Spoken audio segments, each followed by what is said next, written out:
Amém. Vamos nos colocar de pé, gente? Aleluia. Glória a Deus. Vamos orar pela vida da missionária Rebeca. Pai bendito e amado, rendemos graças a Ti, Senhor, porque Tu és bom em todo o tempo, Senhor. Nós glorificamos e exaltamos o Teu nome, Senhor.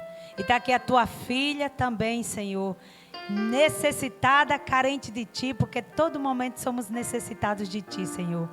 Ó Deus, e dê a direção a ela, não a palavra, para os nossos corações, que possamos absorvê-las e entendê-las, Senhor. Usa ela tremendamente neste lugar, com Tua graça e com Teu poder. Nós assim Te agradecemos, em o nome de Jesus. Amém.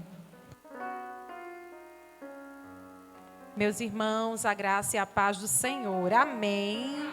Podem se sentar em nome de Jesus.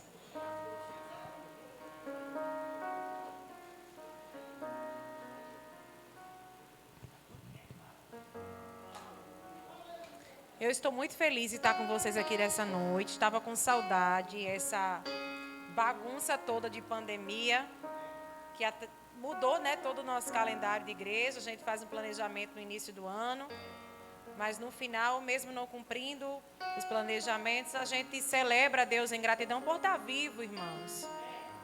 É bênção de Deus. E eu estou muito feliz de estar aqui nesse mês de gratidão. E eu também tenho tantas coisas para agradecer ao Senhor por tudo que Ele tem feito. Eu sei que você também tem.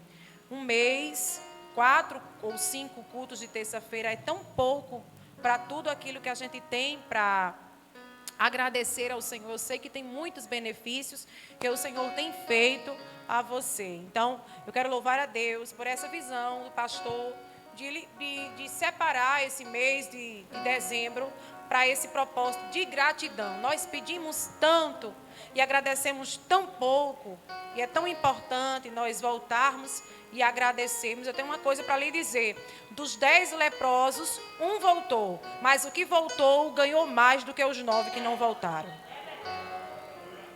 Então, gratidão, além de ser algo nobre, é algo que libera coisas. Tem coisas que só aquele que é grato prova.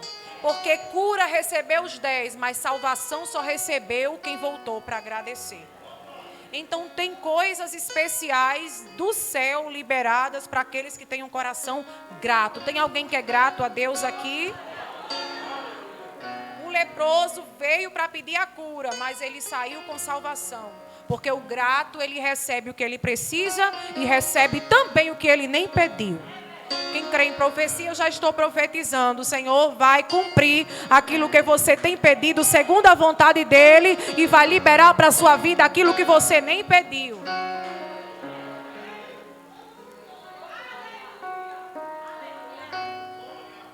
Deus abençoe essa igreja, que é minha casa, que eu amo esse lugar. Meu pastor Rinaldo, minha pastora Arineide.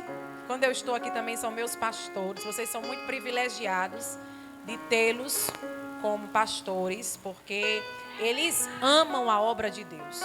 Eles não amam, mas eles vivem para a obra de Deus. Então vocês são muito privilegiados. Deus abençoe a vida de vocês. Todos os obreiros, obreiras que sempre me recebem com tanto amor, tanto carinho. De fato, eu sinto sim esse altar como minha casa, tá bom? Pastor Wesley não pôde vir comigo porque lá tem culto, mas não foi nem por causa disso. Ele está de férias. E aí marcou essas férias para atender alguns amigos. E hoje ele está ministrando numa igreja de um pastor amigo também lá em Bahia. Por isso que ele não pôde estar aqui, tá certo? Acho que está dando uma falha aqui. Oi. Enfim, mas eu estou aqui para adorar Jesus, tá bom? Você pode ficar de pé mais uma vez, só um pouquinho, para a gente ler o texto. Glória.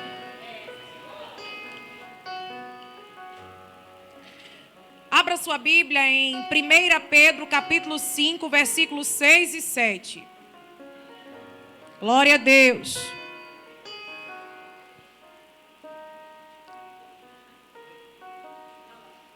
Aleluia.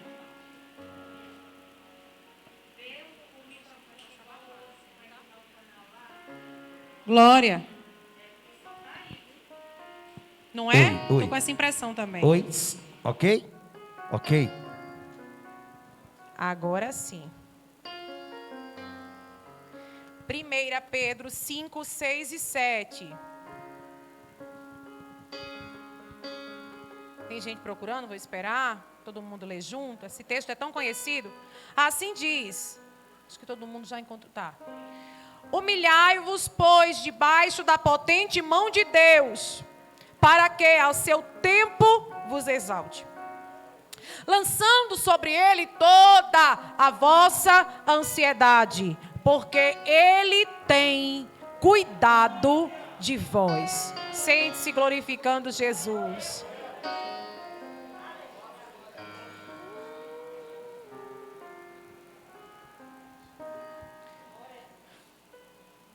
Meus irmãos, o contexto que nós estamos vivendo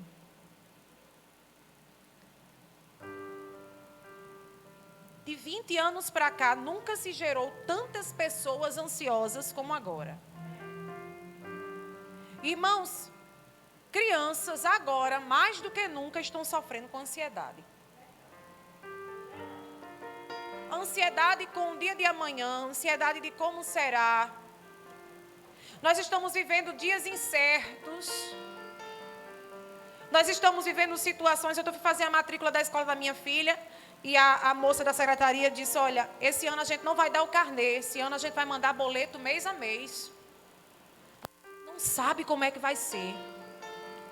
A gente não sabe se a liminar vai ser aprovada, não sabe se vai voltar, se voltar não sabe até onde, se vai chegar até o final do ano, se continuar EAD, não sabe se vai ter reajuste.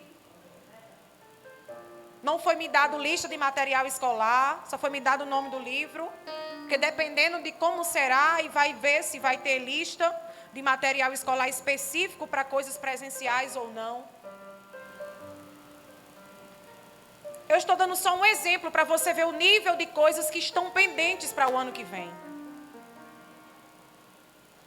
De pessoas que dizem que as coisas vão fechar, de que as coisas vão voltar, que vão paralisar, enfim, quanto medo, quanta tensão, quantas variações estão se passando pela cabeça das pessoas. A ansiedade, que agora no nosso tempo mais do que nunca é tão falada. Existem dois tipos de ansiedade. Existe a ansiedade que nós chamamos de fisiológica, a ansiedade normal. A ansiedade comum. A ansiedade é uma emoção que todo ser humano carrega em algum momento da vida. Se tem uma coisa muito boa para acontecer amanhã e a gente sabe que essa coisa vai acontecer, a gente fica ansioso, não é assim? Se a gente tem uma coisa bem importante para resolver, a gente fica ansioso para que chegue o outro dia. Bem verdade que as pessoas elas possuem os seus limites de ansiedade. Tem gente que quando sabe que tem uma coisa boa para o outro dia, ela fica ansiosa ao nível de não dormir direito, de ficar naquela agonia. Tem aquele outro que é mais relax, tem aquele outro que diz assim, não, eu estou ansioso, mas dá para esperar, dá para segurar. Então isso vai de cada pessoa, vai de cada comportamento emocional de cada um. Mas ansiedade é algo normal, tá? Ser ansioso não é doença. A doença passa a acontecer quando ela deixa de ser fisiológica, o normal, o comum, para ser algo que nós chamamos de patológico, ou se tornar uma patologia, o quê? Uma doença. Aí quando há ansiedade, porque há uma ansiedade que a gente sente para chegar amanhã, mas a ansiedade ela passa a ser doentia quando tira a gente do hoje e faz a gente chegar no amanhã sem a gente estar lá. Aí isso gera os transtornos de ansiedade que precisam ser compreendidos, que precisam ser tratados, que não é frescura e que se não cuidado pode gerar a outras comorbidades que podem custar a vida. Mas eu estou trazendo essa explicação porque é muito doloroso para uma pessoa que está sofrendo com transtorno de ansiedade pegar um versículo como esse, pegar Mateus 6 e lançar e dizer assim, olha aí, tá vendo? Você não pode ser ansioso. Porque é uma pessoa que precisa de um cuidado e de uma compreensão. Em ambos os textos, o que Jesus queria falar em Mateus 6 e o que Pedro quis falar aqui para a igreja, lógico, vindo do próprio Jesus, era para falar da ansiedade comum. A ansiedade que é tratada aqui não é a ansiedade doentia. Não é a ansiedade patológica, é a ansiedade comum. Porque por mais crente que a pessoa seja, a pessoa se preocupa com o dia de amanhã em algum momento. Por mais confiança que a pessoa tem, a pessoa pensa, meu Deus, como é que vai ser amanhã? Mas aí, quando a gente quer se projetar no amanhã, o Espírito chega e diz assim, eu estou cuidando do hoje, já estou no amanhã. Mas a gente só consegue segurar a onda pela ação do Espírito, porque se fosse pela carne, a gente enlouquecia. A gente só consegue segurar a ansiedade por uma ação direta do Espírito, porque se fosse pela nossa carne, irmãos, a gente já tinha adoecido. O texto que nós lemos aqui, a qual Pedro escreveu para igrejas que estavam dispersas, não era mais aquele Pedro, a qual Jesus se relaciona com ele como um discípulo, a qual Satanás pede para se andar contra a vida dele, mas o próprio Jesus não permite. Não era mais aquele mesmo Pedro que negou a Jesus, que uma hora se apresentava convicto sobre ser discípulo de Jesus e outra hora se apresentava tão duvidoso e até negava ser discípulo de Jesus. Pedro foi trabalhado. O Senhor confiou a Pedro uma grande responsabilidade. Depois das 3 negativas, Jesus manda chamar os discípulos e diz, chama Pedro para vir aqui também. Quando Pedro vem, Jesus diz, Pedro, tu me amas? Amo. Tu me amas? Amo. Tu me amas? Já disse que amo. Então faz assim, Pedro, apacenta as minhas ovelhas. Porque me amar é muito mais do que discurso. Me amar é amar de maneira prática.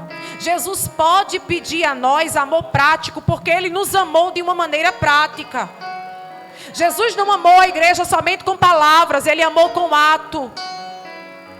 E Ele ensinou isso na cruz, por isso que Ele disse a Pedro, tu me amas, amo. Então, já que você me ama, eu vou entregar o que eu tenho de mais importante, eu vou entregar o resultado do meu sacrifício na cruz nas suas mãos. Eu só quero abrir parênteses para lhe dizer uma coisa nessa noite. Cuidar das coisas do reino é privilégio. Porque quando Jesus entrega a igreja, quando eu me refiro à igreja, eu não me refiro à responsabilidade somente do pastor. Porque o pastor não cuida da igreja sozinho. Ele tem uma responsabilidade diante de Deus de apresentar toda a igreja. Mas existem pessoas que cooperam para isso. E cuidar das coisas do reino é privilégio. Porque quando você cuida das coisas do reino, Jesus está dizendo para você, cuide do resultado da cruz. Quando Jesus diz, cuide da minha igreja, para alguns pode dizer, cuide de algo trabalhoso, para alguns pode pensar, cuide de algo penoso, cuide de algo que vai tirar a sua paz. Para quem compreende o valor disso, Jesus está dizendo, eu morri por esse povo e estou pegando todo o sacrifício pelo povo que eu morri e entregando para você cuidar deles. Cristo entregou o resultado da cruz na mão daqueles que Ele chamou.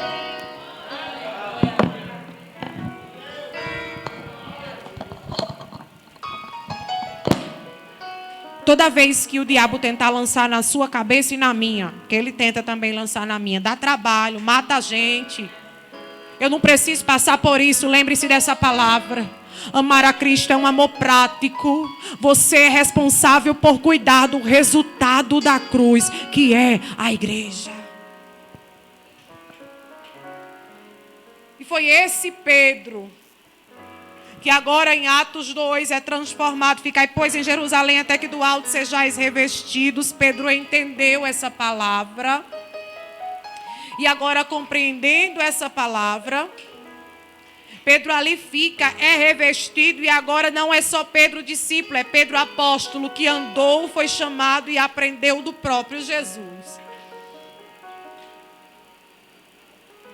E aí, diante de tantas perseguições, como nós enxergamos em Atos 3, após o milagre que aconteceu na porta chamada Formosa, de uma pregação extraordinária, que mais de 3.000 pessoas, aproximadamente 3.000 pessoas, se renderam a Cristo por uma pregação de um homem que não tinha tanta informação e tanta instrução como o apóstolo Paulo tinha, mas que o Espírito decidiu se utilizar dele. E agora, diante de tudo isso, Pedro ele vai se fortalecendo, Pedro ele vai amadurecendo na fé. Aquele homem impulsivo, aquele homem que muitas vezes falava sem pensar e tinha reações impensadas, agora vai se tornando um homem maduro em Deus e maduro na vida. E agora, aqui no fim da vida, porque aqui essas cartas foram escritas na velhice de Pedro, Pedro agora escreve uma carta que o que nós chamamos no estudo do cânon bíblico de baixa crítica, que é a análise dos livros neles mesmos. Por muito tempo quiseram tirar a autoria de Pedro dessa carta, porque é uma carta tão segura, é uma carta de linguagem tão segura que por algum momento pensavam, mas como aquele Pedro não tão instruído conseguiu escrever uma carta dessa? Mas Pedro cresceu em Deus, porque você não é o mesmo crente de 20 anos atrás, ou não é para ser. Pedro cresceu em Deus, porque aquele crente de 10 anos atrás, que se achava muito maduro, você olha para esse crente hoje e diz assim, ele nem sabia do que ia passar. Glória.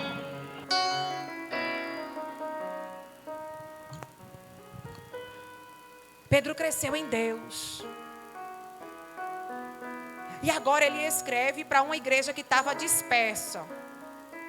A perseguição nesse tempo aqui estava ferrenha, bem ferrenha. A perseguição do Império Romano era muito ferrenha, não para o judaísmo, mas para o cristianismo. Porque o cristianismo era algo novo. Porque falar de um rei que morreu em morte de cruz, que era a pior morte, a morte mais condenada, a morte de humilhação, morte que nem o Sinédrio podia liberar, só o Império Romano podia, era o condenado mais miserável que morria de morte de cruz. O camarada que tinha mais ficha podre e morria de morte de cruz. Aí agora, como é que esse povo ia declarar que tinha um rei que tinha morrido de cruz? Por isso que o apóstolo Paulo diz, não me envergonho do evangelho de Cristo. Irmãos, porque falar do evangelho no primeiro século era contar um absurdo para um romano e uma piada para o grego. Você olha, eu tenho um rei. Eu tenho um rei que ele morreu, mas ressuscitou depois de 3 dias. E ele vai voltar. E cadê o corpo desse rei? Ninguém sabe, sumiu. E esse rei morreu de quê? De cruz. Pô, que conversa. Quem já viu o rei desse jeito? Era uma loucura falar de cristianismo nesse tempo. Então, a perseguição contra o cristianismo era muito ferrenha. Mas aqui, de quando Pedro escreveu essa carta, e foi uma das motivações no capítulo 1, nós enxergamos que Pedro estava escrevendo para a igreja dispersa, na Galácia e em tantos outros lugares. Por quê? Qual era a dispersão do povo? A perseguição estava tirando o foco. O medo estava tirando o foco do povo. E quando a gente conhece o contexto histórico da Bíblia Sagrada, a gente estuda a Bíblia e parece que a gente está vendo o nosso tempo. O imperador aqui nessa época, era um imperador chamado Nero. E todos eram endemoniados, mas Nero ele tinha um pouco de demônio a mais. Que a história conta que foi exatamente no império de Nero que Paulo e Pedro foram mortos, em morte de cruz. A história conta. Na Bíblia não traz relatos da história, enfim. Eusébio de Cesareia, Flávio Josefo, que são historiadores bem conhecidos. Mas o fato é, a perseguição era ferrenha. E quando nós falamos de perseguição, irmão, nós não falamos de decreto para fechar a igreja para o povo não pegar coronavírus. Isso é muito pequeno. Isso ainda é muito pequeno, porque nós temos lei que nos ampara, irmãos. A lei nos ampara que a gente tem um país laico, que se a gente estiver aqui cultuando, ninguém pode chegar, abrir a porta e sair levando os crentes pelo cabelo, não. A gente tem amparo de lei. Leis civis, regidas por questões morais. Aqui nesse tempo, quem mandava era Roma, pronto e ponto. E qual era o nível de perseguição? O nível de perseguição para alguém que se convertia ao cristianismo, primeiramente era na família. Porque o camarada se convertia, a primeira coisa que o povo da casa dizia, aqui não dá para morar mais não, porque só vive na igreja, vá-se embora morar lá.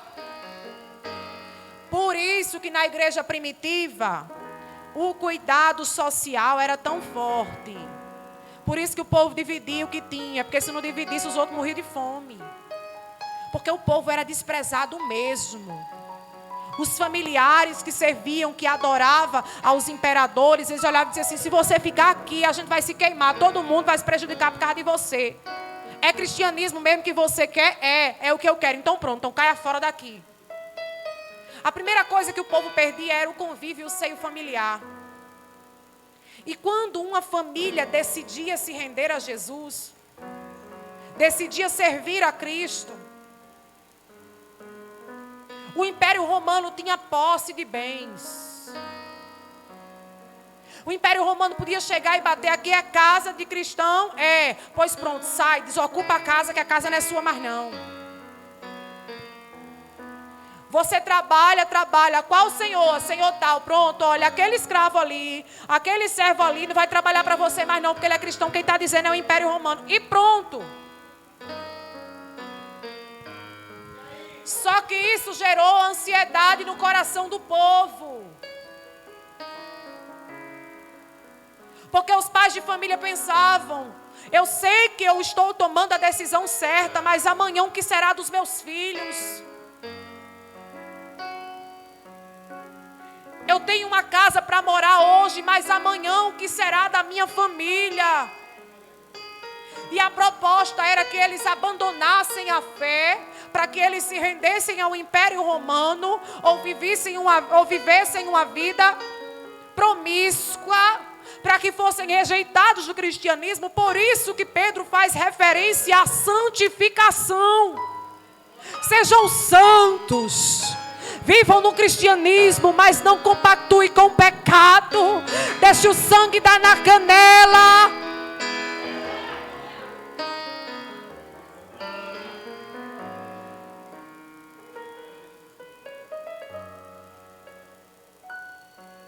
Essa carta que Pedro escreve traz referência a como os crentes se comportarem, traz referência à santificação, traz referência sobre relação conjugal.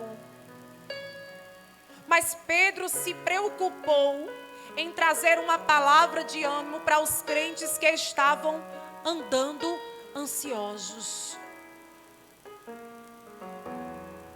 Para os crentes que estavam preocupados, porque entenda, a grande questão não é se preocupar ou não, porque você está na terra, e as preocupações também são inerentes a morar na terra. No céu não tem preocupação, porque no céu a gente tem morada garantida, a gente não paga aluguel, a gente não precisa fazer feira, a gente não tem conta. Mas enquanto a gente está aqui, as preocupações, elas são inerentes da vida. A grande questão é não se deixar dominar-se por elas. Hoje eu estava de tarde inquieta, preocupada com algo que eu preciso resolver. E eu comecei a passar mal, senti uma dor no estômago, me preocupar. E eu estava na igreja, fui atender umas pessoas, fiz gabinete até 6 horas. Quando acabou, eu peguei a harpa e comecei a cantar. E eu disse, olha Jesus, eu não vou aceitar a preocupação dominar o meu corpo. Eu não tinha força para orar, não tinha muita força para conversar com Deus, porque eu estava agoniada. E quando a gente está agoniada, a gente não quer conversar com ninguém, a gente fica com uma agonia enorme. Mas eu disse, quer saber de uma coisa? Eu vou cantar 3 hinos. Aí cantei 3. Aí depois de 3 eu disse, eu vou cantar mais um. Aí depois de mais um, eu digo, eu vou cantar mais outro. Aí quando eu cantei mais outro, eu disse, vou mais outro. E eu me peguei cantando, porque te abates, ó minha alma, e te comoves, perdendo a calma. Não tenhas medo, em Deus espera, porque bem cedo Jesus virá. Se tu me almas a Deus suplicas e não recebes, confiando labaia sobre menérgia em suas promessas, que são muito ricas e infalíveis, para te valer. Cante, porque oh glória!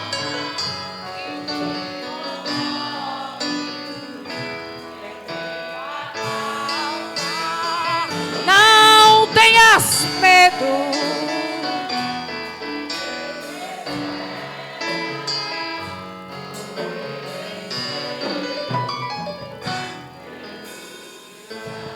E a graça foi chegando. E abriu um espaço na graça para eu entrar hoje à tarde. E quando abrir um espaço debaixo da mão de Deus, eu digo, eu vou correr para debaixo da mão dele.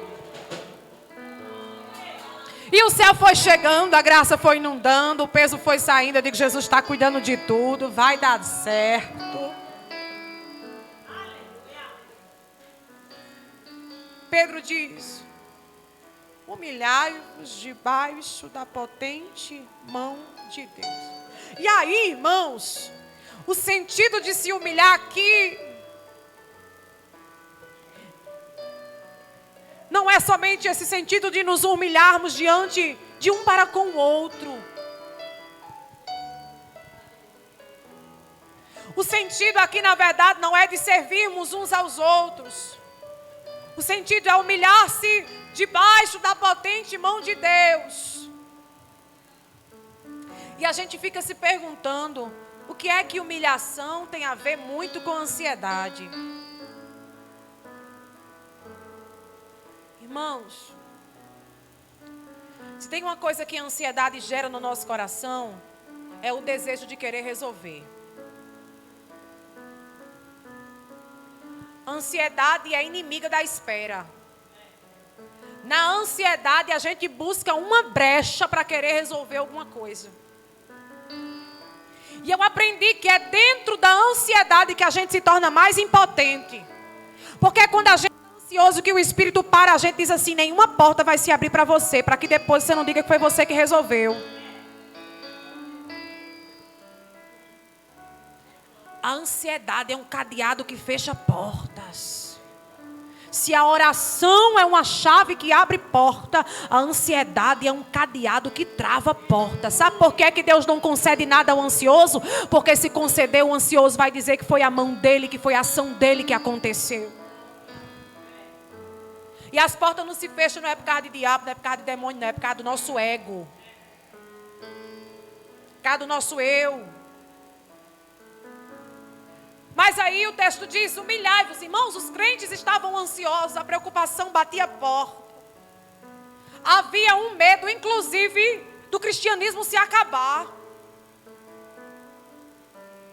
E agora essa agonia, Pedro precisava escrever aos crentes para que eles estivessem estruturados e santificados na fé. Ele diz, humilhai-vos debaixo da potente mão. Se humilhe. Porque não tem nada que esmiuça, que quebra mais uma pessoa ansiosa do que fazer ela esperar por alguém. Humilhai-vos debaixo da potente mão de Deus. É uma mão que está estendida.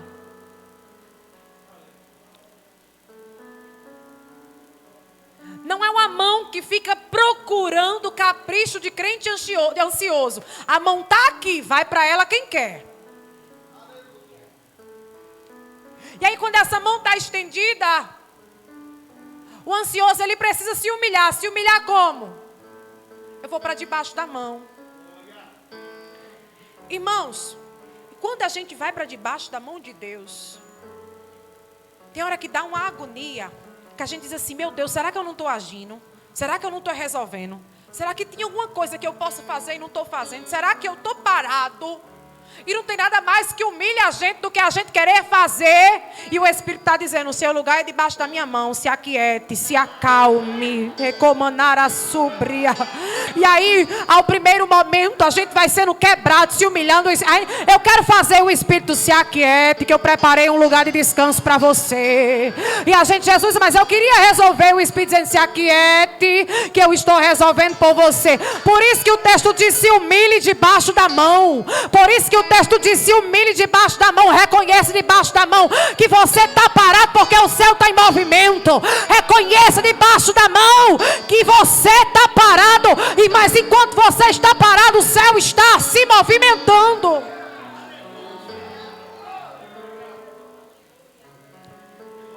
Aí a gente vem para debaixo da mão. E ao primeiro momento dá uma agonia. A gente fica se batendo, meu Deus do céu, queria resolver, queria fazer. Só que debaixo da mão tem graça. Diga comigo, debaixo da mão de Deus tem graça. Não, diga, tem graça. Aí a gente chega agoniado, ansioso, eu quero fazer, eu quero resolver, mas a gente está debaixo da mão. Aí dá aquela agonia, mas a graça é liberada, a gente se acalenta. Ficar debaixo da mão é tão bom, que depois a gente esquece do problema que a gente tem, porque a gente está debaixo da mão. A graça vem, a gente se acalenta no braço, porque a gente está debaixo da mão. Aí quando a gente descansa debaixo da mão, Jeová assina a vitória que a gente nem percebe. Jeová libera a vitória que a gente não estava nem esperando. Eu quero dizer algo para alguém que está aqui. Descanse debaixo da mão, que Jeová vai assinar o que tem que ser assinado. Descanse debaixo da mão, que Jeová vai decretar o que tem que ser decretado. Descanse debaixo da mão, que Jeová vai te dar o que tem que ser dado. Descanse debaixo da mão. Alabaia sobre a... Humilhai-vos de onde? Debaixo da potente mão de Deus. A mão está estendida. A mão está estendida. E só crente com coragem vai para debaixo da mão. Mas eu também lhe digo uma coisa. Essa mão é tão grande e poderosa que sempre tem espaço para mais um. Diga para o seu irmão, cabe a mim e cabe você. Agora convide ele, vamos para debaixo da mão. Vamos, eu quero lhe dizer uma coisa. Tem espaço para mim, tem espaço para você, mas tem espaço para a sua casa, tem espaço para a sua família, tem espaço para a igreja.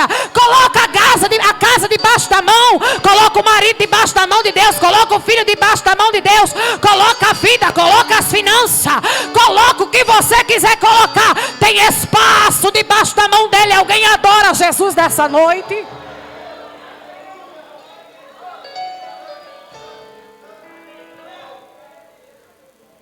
Missionária, minhas finanças estão me preocupando, coloco debaixo da mão.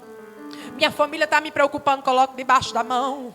Senhor, eu coloco debaixo da tua mão, eu coloco a tua dispensação, eu coloco aos pés da tua cruz. Olha, Jesus, eu rendo este negócio para ti.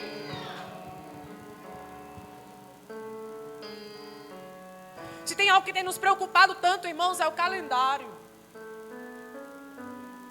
Meu Deus, como vai ser 2021 que nos espera. Eu li uma notícia hoje que o Brasil terá o janeiro mais cinzento de toda a história. Está repreendido, meu janeiro vai ter cor. Porque nós não estamos nas notícias humanas, nós estamos em Cristo.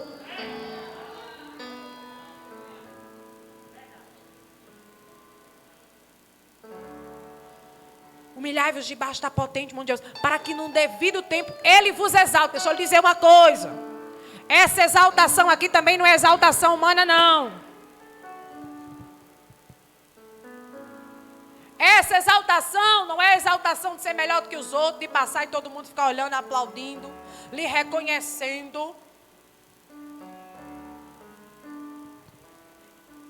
sentido original dessa palavra, para que ele no devido tempo vos exalte. O sentido de vos exalte aqui é para que no devido tempo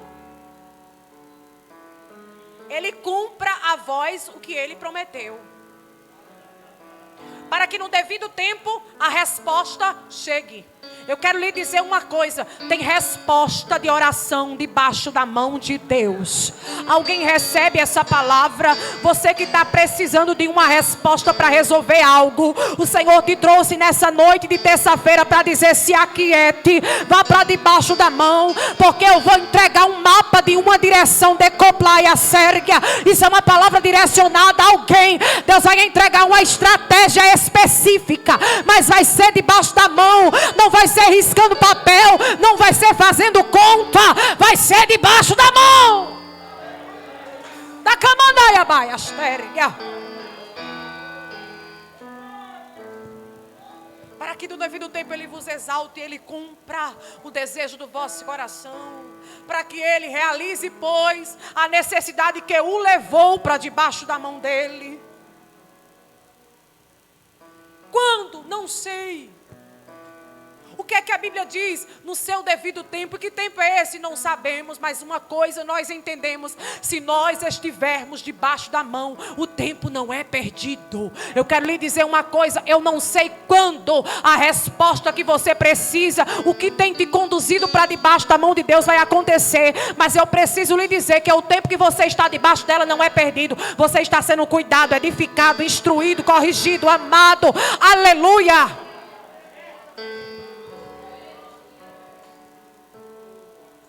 Lançando sobre ele, irmãos, isso é extraordinário. O sentido de lançar aqui, a palavra grega empregada, é pegar algo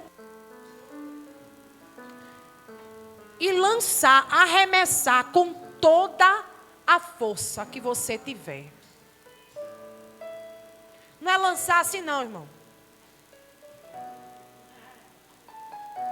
Lance.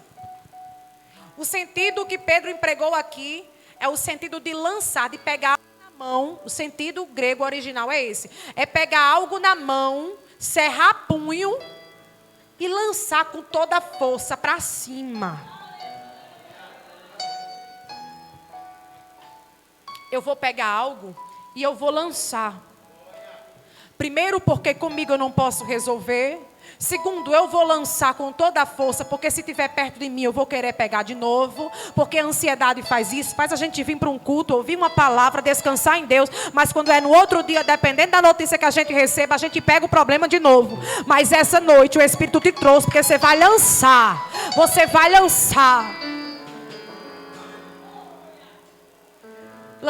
sobre ele. Não é sobre qualquer pessoa. As suas ansiedades não são supridas em dinheiro, porque se fosse, quem é rico não tinha ansiedade. Suas ansiedades não estão supridas no seu marido, na sua esposa, nos seus filhos, na sua condição social, nos seus estudos, nos seus planos e projetos, nas suas idealizações. Não! O texto é claro quando diz: lancem a vossa ansiedade sobre ele. Pegar, cerrar o punho e lançar com toda a força. Eu pego porque não é meu.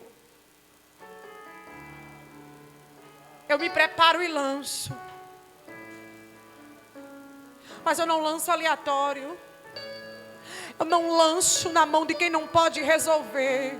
Sabe por que muitas vezes a gente se irrita? Sabe por que muitas vezes a gente cria inimizade? Porque a gente tenta pegar e lançar na mão de quem não pode, quem não sabe. A gente se frustra e acha que é má vontade. A gente se frustra e acha que é ruindade. Mas a Bíblia é clara quando diz lance, mas não lance na mão de qualquer pessoa. É nas minhas mãos. Eu quero lhe dizer uma coisa: quando tem alguém disponível a lançar ansiedade para o Senhor, eu quero lhe dizer uma coisa: se daqui de baixo você lança ansiedade, lá de cima as mãos do Senhor está estendida para dizer: lança que eu pego, libera que eu estou pegando. E se tem alguém que está disponível a jogar a ansiedade para o trono da graça, ele se levanta do trono nessa noite, porque Salmo 12, bem opressão do justo e pelo gemido do necessitado, eu me levantarei do trono. É alguém lançando e do céu ele se levantando e dizendo: joga que eu pego, e se bater na minha mão eu resolvo. Tem alguém que entrega a causa na mão dele essa noite.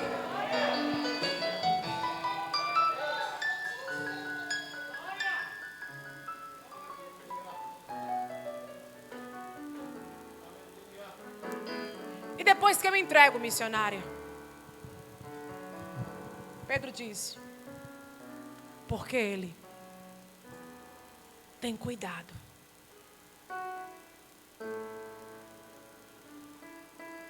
Irmãos, mas Deus é tão bom que mesmo dentro das nossas ansiedades, Ele ainda cuida de nós.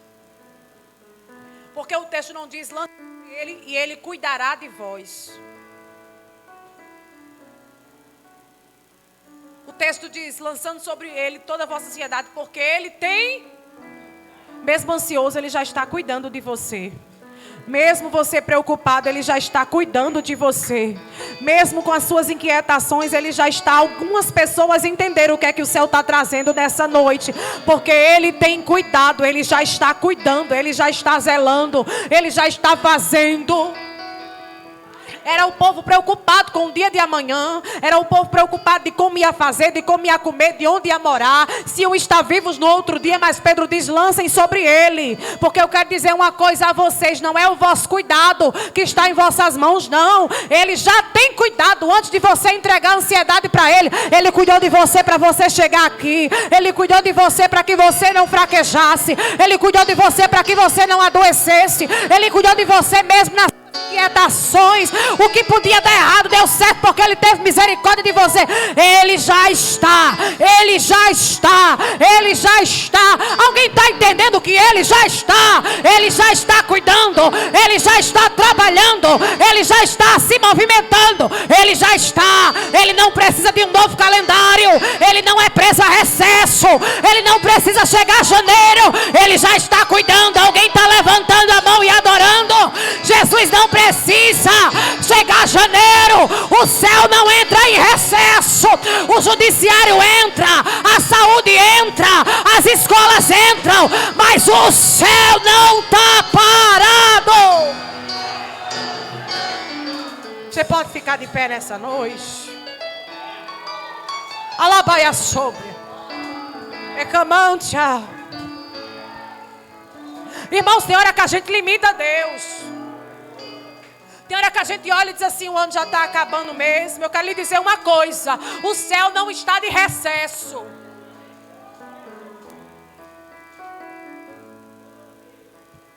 Esse calendário humano é a gente. O calendário do céu é a eternidade.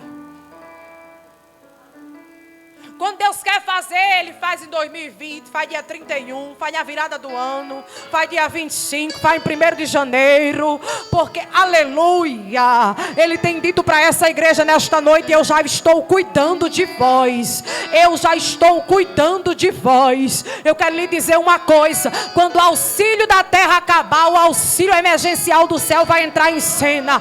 Ele tem cuidado de vós. Eu vou repetir: quando o auxílio da terra se esgotar, o auxílio emergencial do céu vai entrar em cena. Mas você não ficará desamparado, você não ficará envergonhado, você não ficará esquecido. Alguém glorifica Jesus nessa noite. Alabaia sombria. Eu sinto o bálsamo de Deus trazendo tranquilidade a corações que estão aqui. Lançando sobre ele toda a vossa ansiedade. Não ande ansioso por coisa alguma. Eu queria que, como um ato de fé, você abrisse a sua mão direita, a palma da sua mão. Tem hora que a ansiedade bate tão forte no coração da gente, que a gente agradece, mas já agradece preocupado. Senhor, obrigado pelo que o Senhor já fez, mas o Senhor ainda tem um negócio para fazer. A gente diz, ô Jesus, obrigado porque o Senhor já fez, mas tem um negócio ainda para resolver. Não é que nosso coração está ingrato, é porque está ansioso. Eu quero lhe dizer uma coisa em nome de Jesus. O Senhor está cuidando de você. Porque eu tenho cuidado, Ele já está cuidando de tudo. O Senhor está cuidando de tudo. Alabaia sobrecantia, né, minarga. Ele está cuidando de tudo. Eu queria que você, como um ato de fé,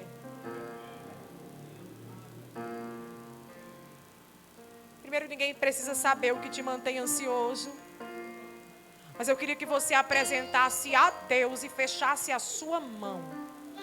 Como se você estivesse em uma declaração entregando na sua mão o que te mantém ansioso. Quando você apresentar ao Senhor, que você cerre a sua mão assim, o seu punho. Apresente a Ele aí, Senhor, o que tem me deixado ansioso é isso, isso, isso e isso.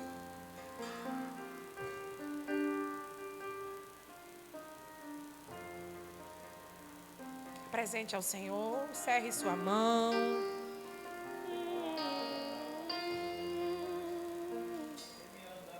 Quando todos os meus medos já não cabem mais em mim, quando o céu está de bronze, parece que é o fim.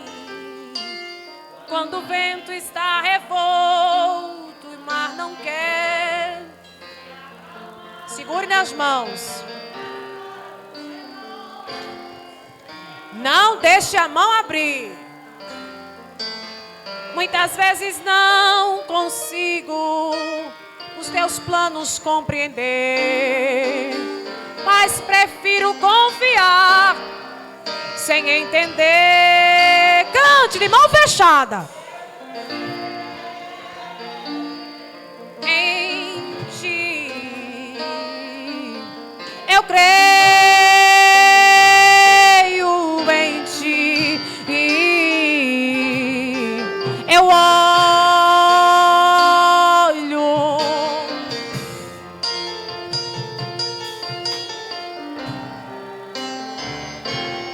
Em ti.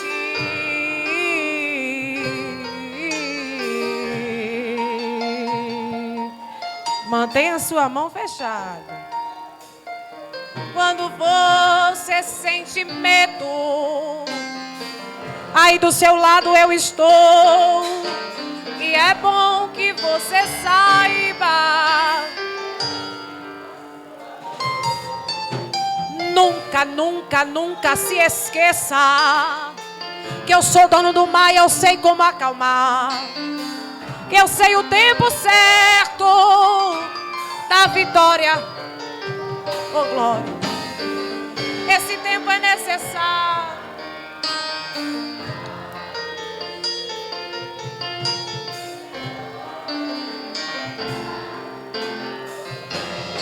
Segura aí. Ô, irmão. É chatinho a pessoa adorar com a mão fechada, né? É chatinho, não é? É assim que a gente adora quando a gente está ansioso. É uma adoração que fica uma entrega pendente.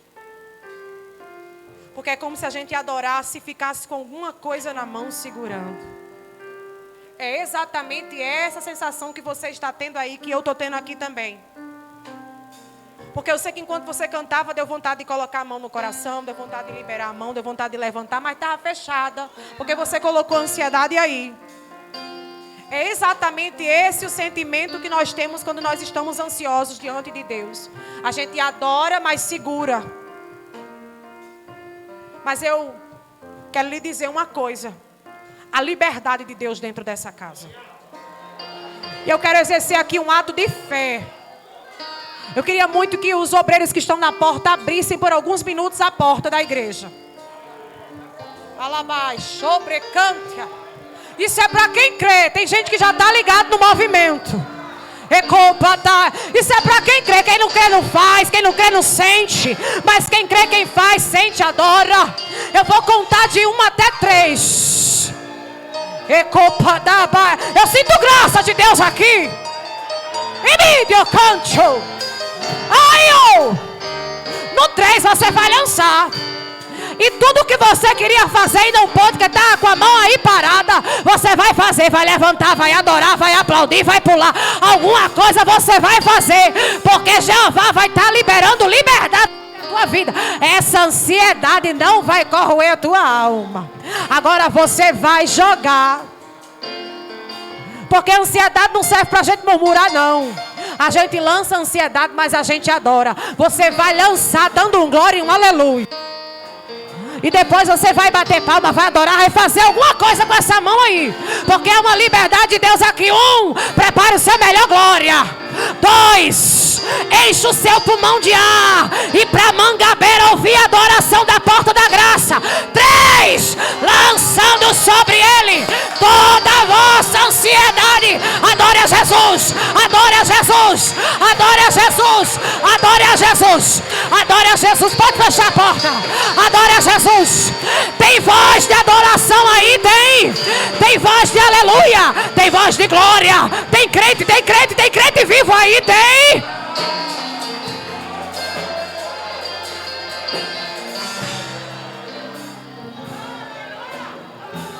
Alaba, sobre a, eu cuido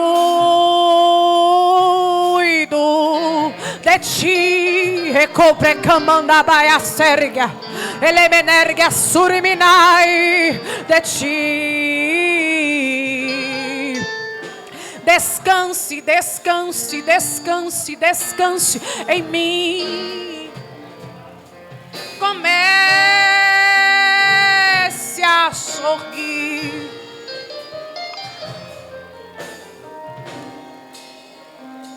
Alabar sobre menerga. O que eu tenho é bem melhor, pois só eu sei o amanhã de cobra séria. Recebe, recebe, recebe, recebe, recebe, recebe, recebe, recebe, recebe, recebe, recebe, recebe, recebe, recebe, recebe, recebe graça, recebe força, recebe presença, recebe renovo, receba saúde, receba autoridade, receba vida, receba, receba, receba fogo, receba presença, receba. Quem sente Jesus aqui adora. Quem tem língua estranha, entrega a língua estranha ao trono da graça. E compra da basúbria, e come nerga. Então recebe, e compra serga. Um abraço meu, e come nerga. Pois da tua vida cuido, para terminar, eu cante com a sua melhor adoração, vá. Só a igreja adorando, vá.